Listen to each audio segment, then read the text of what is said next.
విజయనగరం ప్రభుత్వ సర్వజన ఆసుపత్రి ఘోషాసుపత్రులలో షెడ్యూల్ తెగల ప్రజలకు సహాయం కోసం ప్రత్యేకంగా ఎస్టీ సెల్ ఏర్పాటు చేయడానికి చర్యలు తీసుకోవాలని రాష్ట్ర ST commission chairman doctor డివిజి Shankarrao అధికారులను ఆదేశించారు.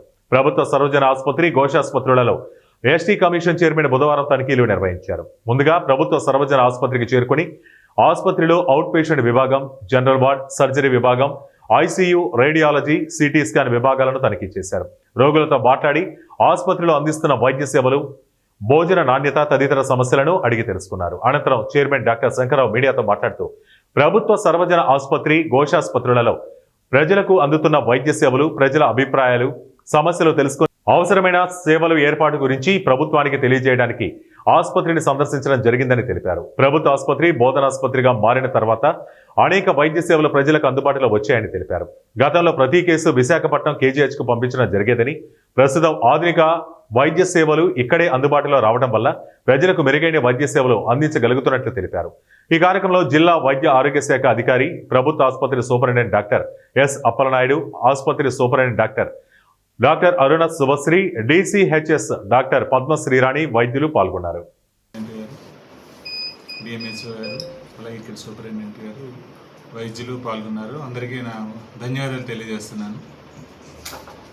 కమిషన్ తరఫున ఈ విజిట్ చేయడంలో ముఖ్య ఉద్దేశం ఏంటంటే, మన జిల్లాకి మెడికల్ కాలేజీ వచ్చింది.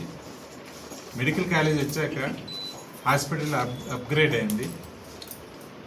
ఈ పరిస్థితుల్లో పేషెంట్స్కి అందాల్సిన సేవలు ఎలా అందుతున్నాయి, ఎక్కువ మంది పేషెంట్స్ని చూసుకోవడంలో ఇబ్బందులు ఏమున్నాయి, అలాగే పేషెంట్స్ నుండి ఫీడ్బ్యాక్ ఏమైనా ఉంటే వాళ్ళ నుండి తీసుకొని ఈ విషయాల్ని పరిష్కారం దిశగా కృషి చేయడం మెయిన్ ఉద్దేశం.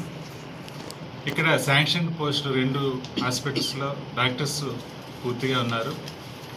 అయితే పారామెడికల్ స్టాఫ్లో కొంత గ్యాప్ ఉంది. వాళ్ళు కూడా పూర్తి స్థాయిలో వాళ్ళని కూడా సిబ్బంది నియమిస్తే అప్పుడు సేవలు అంతాయి. ఎందుకంటే హెల్త్ కేర్ అనేది ఒక డాక్టర్ మీదే కాదు, మొత్తం కలిస్తేనే ఆ కేర్ టైంకి ఇవ్వగలరు. ఇక్కడ డాక్టర్స్ ఎంత పనిచేస్తున్నా, ఎంత బాగా పనిచేస్తున్నా, వాళ్ళు పేషెంట్ రావాల్సిన ల్యాబ్ రిపోర్ట్ లేట్ అయినా వాళ్ళ సేవల లోపం ఉంటుంది. అది ఆ ఒక్కరోజుతో ఆగదు.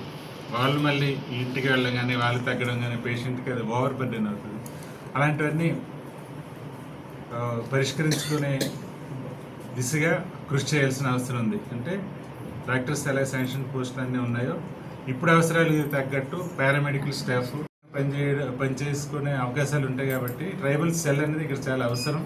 గతంలో కమిషన్ ఈ రకమైన సెల్స్, ట్రైబల్ సెల్స్ గురించి సిఫార్సు చేస్తే అనకాపల్లి, పార్వతీపురం ఆయా ప్లేస్లో పెట్టారు. ఇక్కడ కూడా అవసరం ఉంది. కాబట్టి రేపు నేను కలెక్టర్ గారితో మాట్లాడతాను.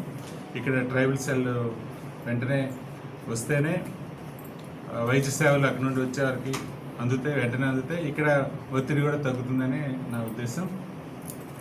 అదొక రికమెండేషన్. అలాగే ఇక్కడున్న ఇన్ఫ్రాస్ట్రక్చర్ సమస్యలు ఎలాగో ఉన్నాయి. ఎందుకంటే అప్గ్రేడ్ అయిన హాస్పిటల్, ఎక్కువ మంది పేషెంట్స్ ఉన్నారు కాబట్టి ఎలక్ట్రో ఫోర్సెస్ అలాగే ఇంకా కొన్ని చెప్తున్నారు సూపరింటెండెంట్ గారు. వాటన్నింటినీ